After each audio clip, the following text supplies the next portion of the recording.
Hey, good evening. This is podcast number 6, and this is the king of all mediums. And I'd like to welcome everyone. And wasn't it a beautiful day today? A little snowy in New York City. And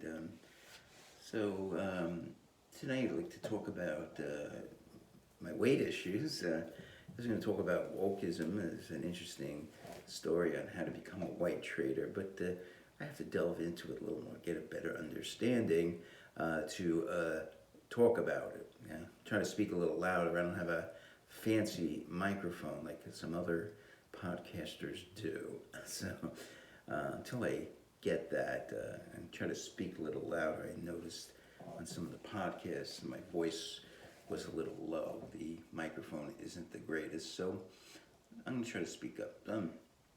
So what is my plan? I am a fat bastard or a fat fuck, and that's one thing I've always prided myself on being, not being a fat fuck. I've always been kind of in good weight.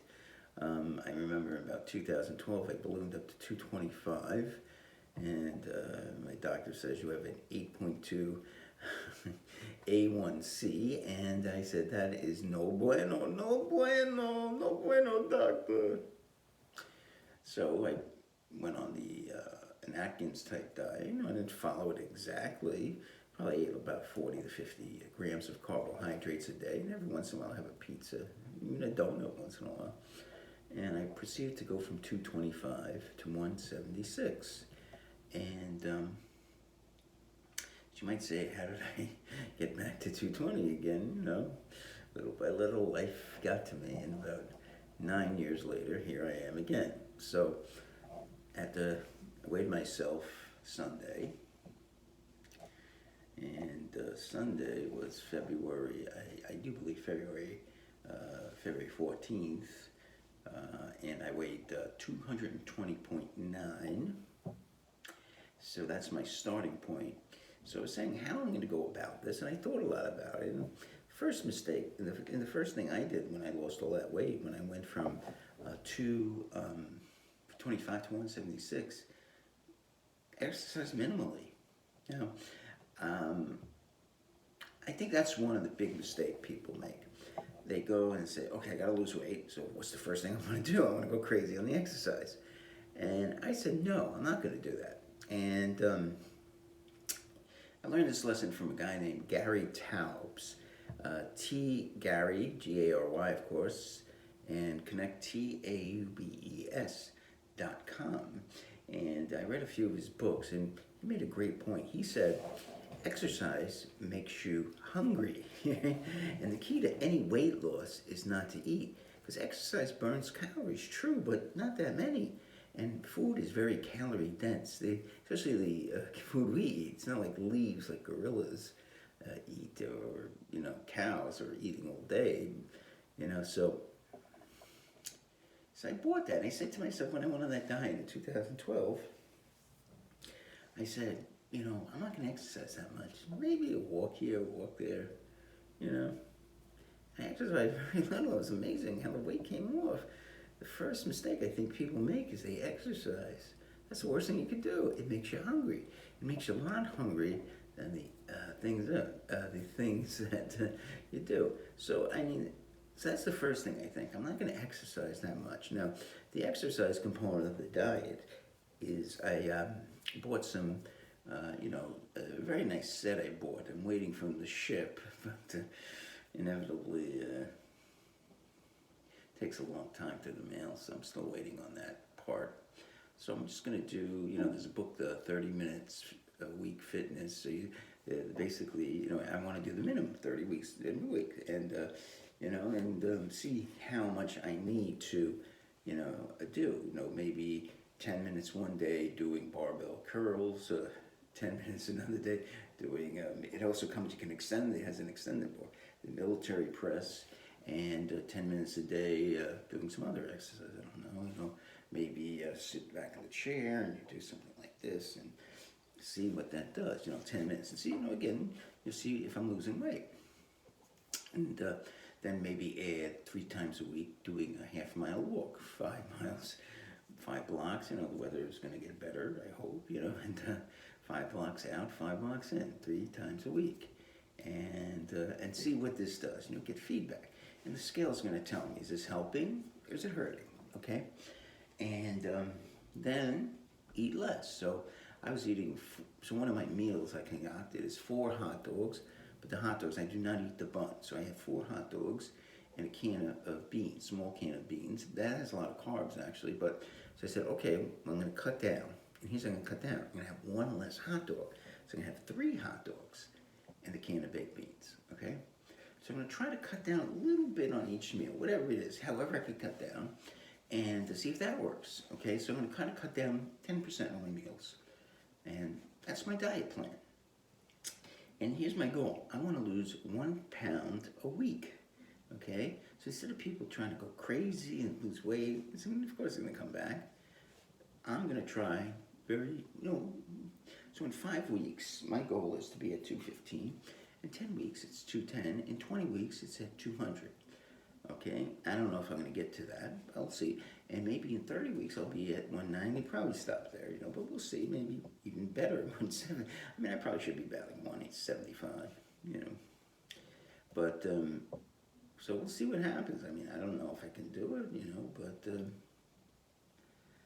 we'll see what happens. So a pound a week diet is what I call it. And not much exercise, very little, 30 minutes a week. Half-mile walk 3 times a week. That's the exercise component. Cut down on my food, 10%. Second phase, I'm going to try to cut down that, another 10%, so a total of 20%. And very minimal exercise. People go crazy with exercise. Exercise is how you get fat. You exercise, you get hungry. And Gary Taubes has a great point. He says, every say, let's work up an appetite, right? Go out, you work out, let's work up the appetite. Now we go home, we go to a Burger King, and the food has many more calories than any calories you can ever burn. You might ask, well, how about the diet? The diet will be low carb, of course, because of the diabetes I have. So, I'm going to, stick with low carbs, eat a lot of meats, vegetables, about that. But, try to avoid sugars, whenever I could. So what's tonight's meal? Okay, so tonight I'm having turkey burgers, and I'm having low-carb spaghetti. I had some left. I don't know how Amazon did this. I have an auto refill, so they sent me more. So, so turkey burgers and low-carb spaghetti. And if I'm hungry later, I'm going to have I have a Atkins chocolate bar, and that is, let me see, I have any left. This is what I had before because I was a little hungry. Atkins protein shake. I'm buying this like crazy. It's like making me fat. So by Sunday weighing, February 21st, so I was 220.9. I should be 219.9. We'll see if the diet's working, I should, early on, you should be losing more weight. So that's my belief, that you really should be losing a lot of weight.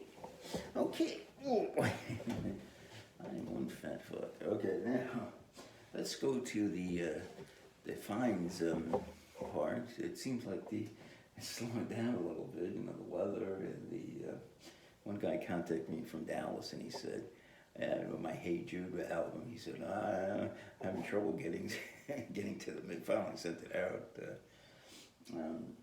So, if I don't have any fines, that's how I'm going to do the podcast from now on. If I don't have enough fines, I'm not going to do the podcast. But I like yesterday, I only had 1, and today I have 4. So, 4 is enough, to have a new podcast. You see a little decoration. I have, if you see, there's the Grand Funk Shea Stadium concert, Homer Simpson's favorite band. They're trying to make fun of Grand Funk, that they suck, but sell out Shea Stadium when bands were not selling out. Of course, you can see the Morrison Hotel poster, and let's see if we can get this one in. Can you see it? What is that? That is Monterey Pop Festival, right?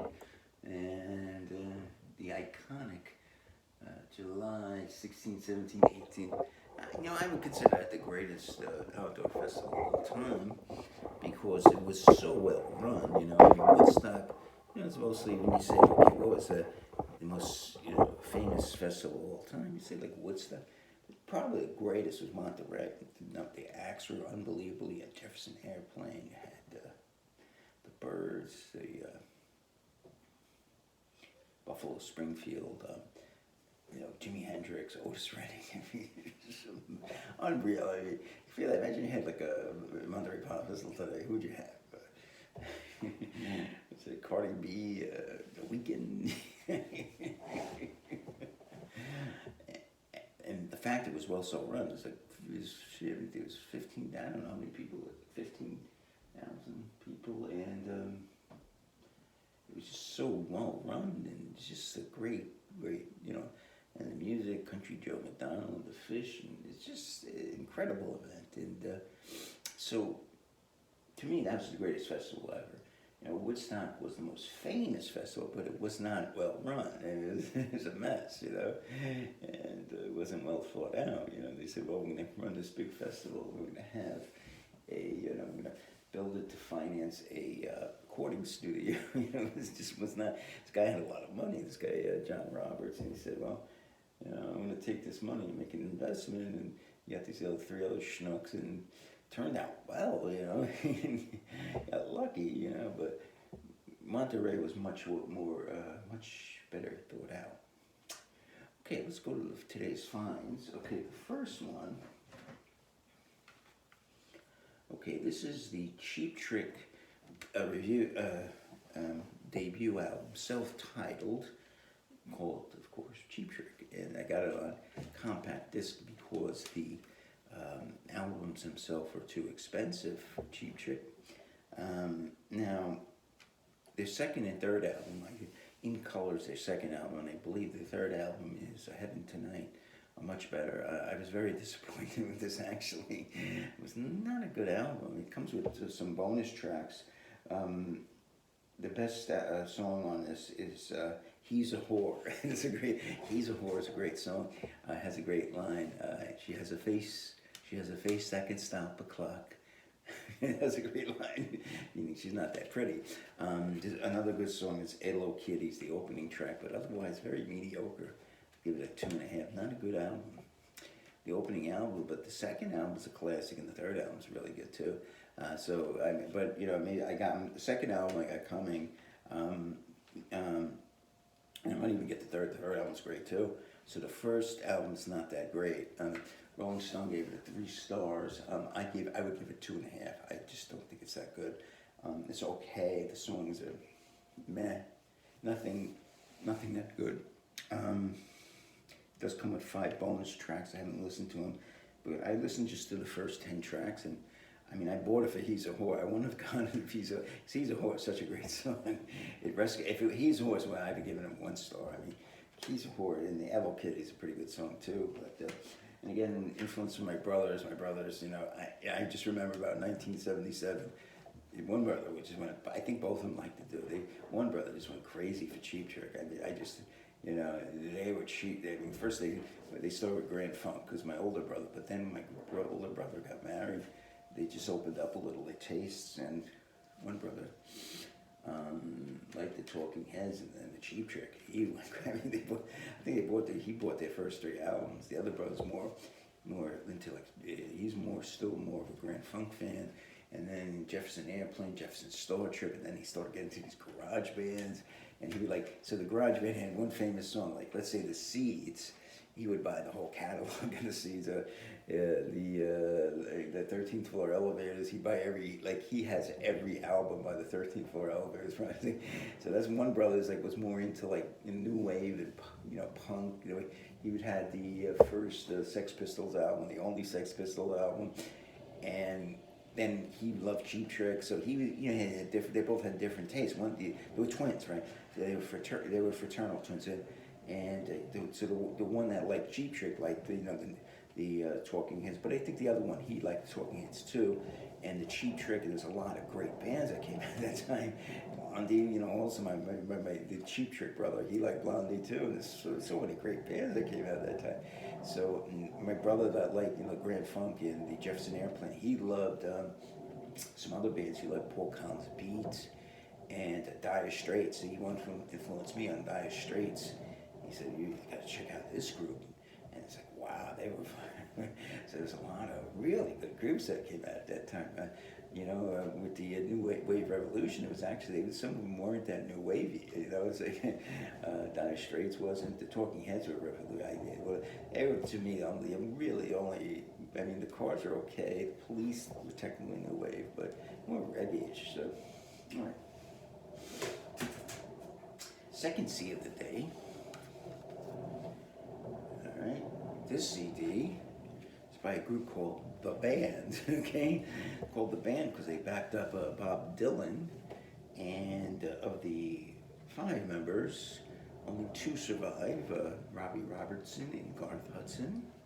And this is their debut album, Music from the Big Pink. Great album. I cannot give it a 5-star. To tell you the truth, I haven't listened to all the tracks yet. I know a lot of their great hits. I actually saw them, the band at Albany State in 1983. 4 of the 5 members, the only member was probably the most important member, Robbie Robertson, was not there. Tears of Rage is a great song. I know that. Kingdom Come and the Station, Caledonia Mission, I do not know. So I can't rate the album. I have to listen to those. The Weight, of course, everyone knows that song. The Weight. Put a load on, Fanny. We Can Talk.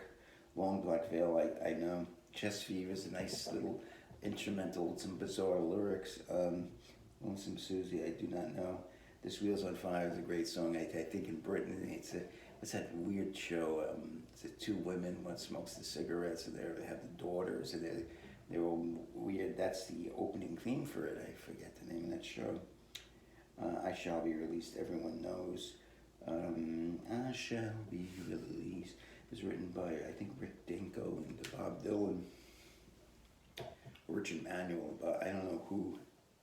And there's some bonus track, because Tears of Rage is a wonderful song. It's an alternate take. Orange Juice was a Key to the Highway. I was wondering if that's the same. I think that's the same one that Derek and the Domino. Oh, I gotta get that. Now I gotta get Derek and I gotta get Layla. That's gonna have that. That's unbelievable. It's one of the great albums of all time. That's a 5-star album, double album. Eric Clapton finally competence out in his own realm. So this, highly recommended. Actually, I think much better than their self-titled second album, which for some reason I never found that good. It's okay, it's a good album, but not like this. This album has some of my favorite songs by the band. That's why I like it. Music from the Big Pink. Okay, now I got a Mac. It's actually from 2010. So I was, trying to figure out. I know it plays compact discs, and I was going to buy a DVD player because I'm the king of all mediums, right? The king of all mediums has to have all mediums. But I was thinking, hey, wait a second, maybe this plays DVDs. So I said, what can I get on DVD? Something cheap. For $5, look what I picked up. Hey, you think I'm funny? You think I'm funny? Do I amuse you? Do I amuse you? Spider, bring that Danstan drink over to me. Come on. You're telling me this isn't the greatest movie ever. Good for that. You gotta be honest. Name me a better movie. Citizen Kane, come on. Godfather, come on. There's no better. There is no better movie. There's no better movie. Think about it. This movie has at least 6 of the greatest scenes I've ever seen. From the Billy Bat scene, now go get your shine box. To the spider scene. Right? It's 2 unbelievable, the greatest scenes. To the scene where they kill Billy Bat. It's 3 right there. To the scene where they're at Joe Pesci's mother, or Tommy DeVito's mother. And I gotta hug the paw. That's paw right there. I gotta hug the, what do you call it? The paw. The paw. Robert De Niro's the paw. It's 4 unbelievable right there. And I'm forgetting, scenes. I mean, there's at least 4 great scenes. Probably more. I mean, in this movie that are just so great. And it's just such a great movie. It's just, so I said, let me just get, and in fact, the reviewer, Roger Ebert, says the greatest Bond movie ever. It's not only the greatest Bond movie ever, it's the greatest movie ever. This just, to me, name me a better movie. If you have my Twitter feed, tell me, if I can put up tonight, name me a better movie than Goodfellas. And I want people to give you that better movie. Harry Loves Sally. I just named you 4 of the greatest scenes in any movie in just one movie. Come on. You think I'm funny? That's fine. You think I'm funny? Am I funny? Do I amuse you? I've given you 5 scenes in one movie. 5 scenes in one movie. The greatest. What are the 5 scenes? You think I'm funny? Do I amuse you? Right? The spider scene, right? The Billy Bats, go get your shine box, right? Killing of Billy Bats, and the 5 when they go to Tommy DeVito, Joe Pesci's mother's house. 5 of the greatest scenes ever. It's just such a great movie, and I'm probably forgetting 1 or 2. You name me a movie that has 5 better scenes. I can't think of a movie that has 1 better scene, I mean, The Godfather's not as good. Godfather's not good as this. Name me a better movie than this. Okay. And finally,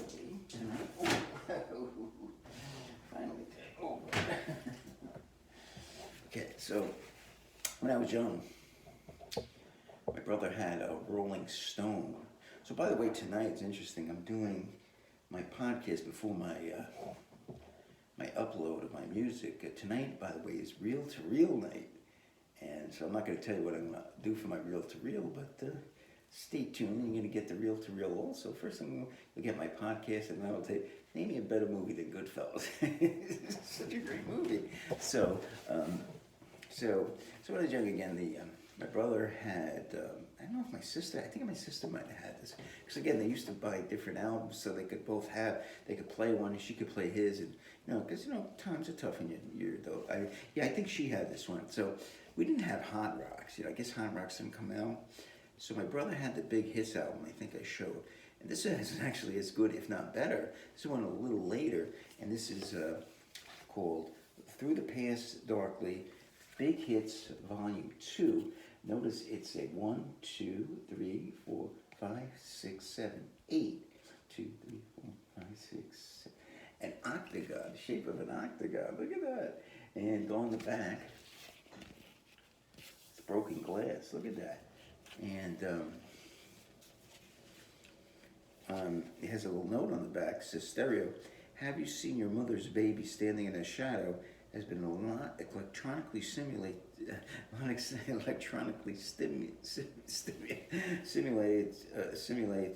as stereo. So it's a mono track actually. And what they did was they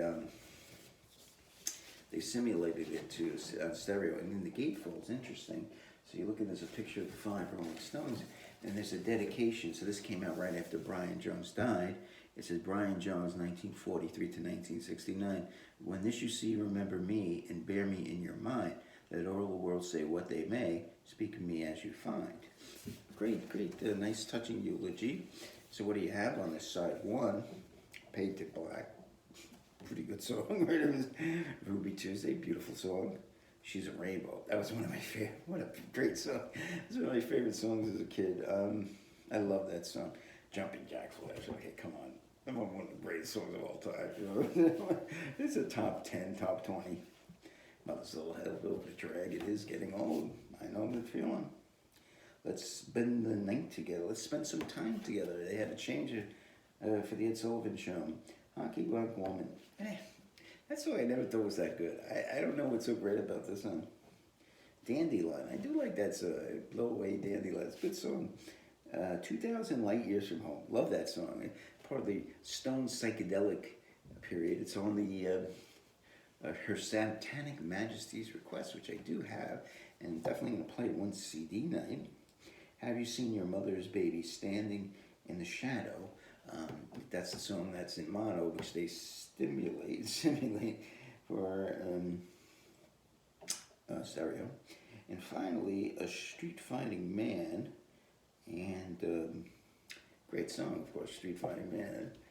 So a great album. I mean, my goodness, can't go wrong. And it's funny. I was thinking, what are the greatest? So a lot of people have, what are the greatest 10 groups of all time? I'm going to see what I've been working on it. Of course, the Beatles are number one. I mean, no one can touch them. But the Stones to me are number two. How can you? Led Zeppelin? Come on, man. You're going to put these. Come on, anyone out there? I want you to put the 10 best Led Zeppelin songs against these 10. Not even the other best Rolling Stones. Against these 10 Rolling Stones songs. I mean, come on, man. Ridiculous. I mean, I like Led Zeppelin, but they're a little overrated. Not overrated. Metallica or Aerosmith overrated. A little overrated. Come on, these guys are just so much better. So I was thinking, what are my 10 best groups of all time? Say Beatles first, Rolling Stones second, and everyone else. Trying to come up with. So I just no in particular order. I say the Kinks are up there, the Bee Gees, Steely Dan. I would definitely put in there. That's 5. Led Zeppelin, The Who, 6, 7. Again, I don't know how to order 6 and 7. And then the last 3 spots are going to be tough. Thinking Dire Straits maybe. And again, a lot of people probably say, oh no, Dire Straits. But yeah, I think they have a really great, groups. I mean, the Bee Gees and Kinks definitely a long history. Definitely put them, a lot of people would disagree. So that's 7. But, maybe Dire Straits. I'm thinking maybe the Allman, but again, the Allman Brothers, only 4 years they were really good, I mean, if they went a little longer, I think, probably, Tom Petty, Heartbreak is a possibility, though he's more of a solo act. I think Tom Petty's more a guy with a backing band. So, by the way, I'm not including, like Paul Simon, Bob Dylan, Neil Young. I'm not include Bruce Springsteen because he don't measure up to those guys. So again, Bob, but Tom Petty, I would maybe put in that list. But I definitely got my top 7. How to order those 7 is tough, I'd have to think about it. Who, Led Zeppelin after the top 2? Who, Led Zeppelin, Bee Gees, Kinks, Steely Dan. Definitely those. Steely Dan's another one. They're really 2 guys, and yeah, that's true. So that's a toughie. But output-wise, unbelievable. You can't argue those records, boy. It's unbelievably good. Again, solo artists, that's a different story. And if you want to get solo, of course, Neil Young, Paul Simon, maybe Simon and Garfunkel. Technically, they're a band. I guess Simon and Garfunkel technically is not a solo. So I'd put Simon and Garfunkel number 8. Now, would I order them? I would definitely put them there. Those albums are unbelievable. So I don't know. I'd definitely put them. They would be 8. I'm trying to think 9 and 10. I mean, that's a tough. There's a whole bunch of groups that might be like Police. Again, maybe didn't go long enough. Definitely would put them. Consider them. Who else? And solo acts. Otis Redding. I put a solo act upon. Before I lost all my possessions, I had every CD Otis Redding. He's unbelievable. Very underrated Otis Redding. He's one of the great artists. In the solo acts, Van Morrison, another one. Great artist. But not a group. I'm just talking about rock groups. You got Lynyrd Skynyrd, but then lost the plot after 76. Of course, the plane crashed, so I don't know about them.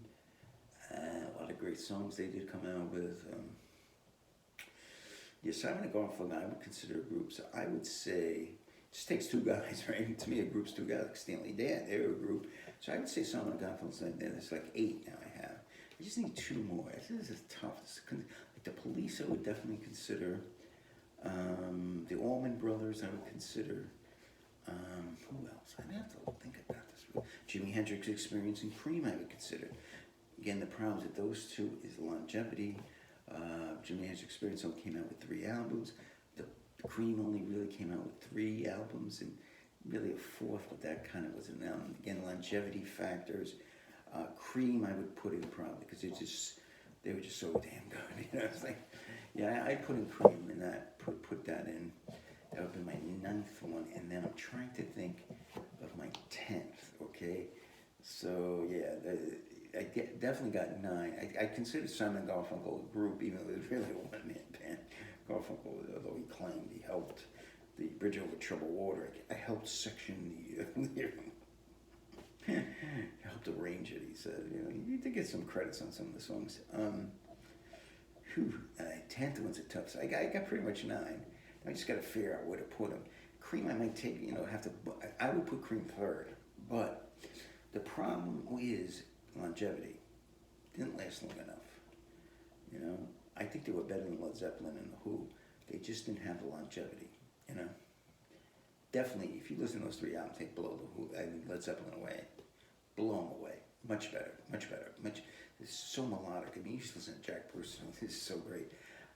The problem is, though, again, longevity. Led Zeppelin didn't have the longevity over him. Cream was a little better, but I'm trying to think who else. Oh boy, that number 10 is going to be tough. Number 10 is going to be Pink Floyd. No, sorry, sorry. I do have 2 Pink Floyd CDs. I have the first CD, not bad. I got 3 songs I kind of like. I'm going to put it up. What's it called? Pipers at the Gates of Dawn. And Dark Side of the Moon, it has a few good songs, but overrated. The rest of their stuff's kind of boring to me.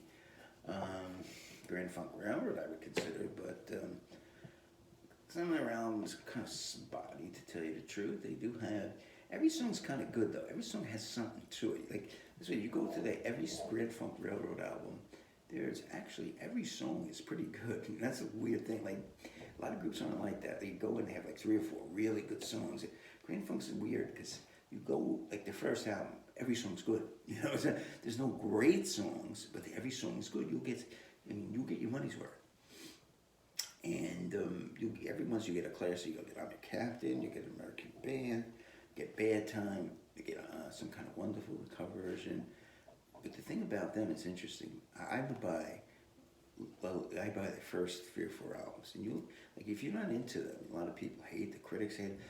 You'll agree with me, every song has something to it. It has a unique melody, nice guitar riffs, the bass is unbelievable. And, tough though to put them in the top 10 because some of their, again, their musicianship is kind of weak. They would admit that, The production early on was really weak. Terry Knight was not a good producer. He's not as bad of a arranger. Like he came out, he helped Mark Farner come up with some really good songs, but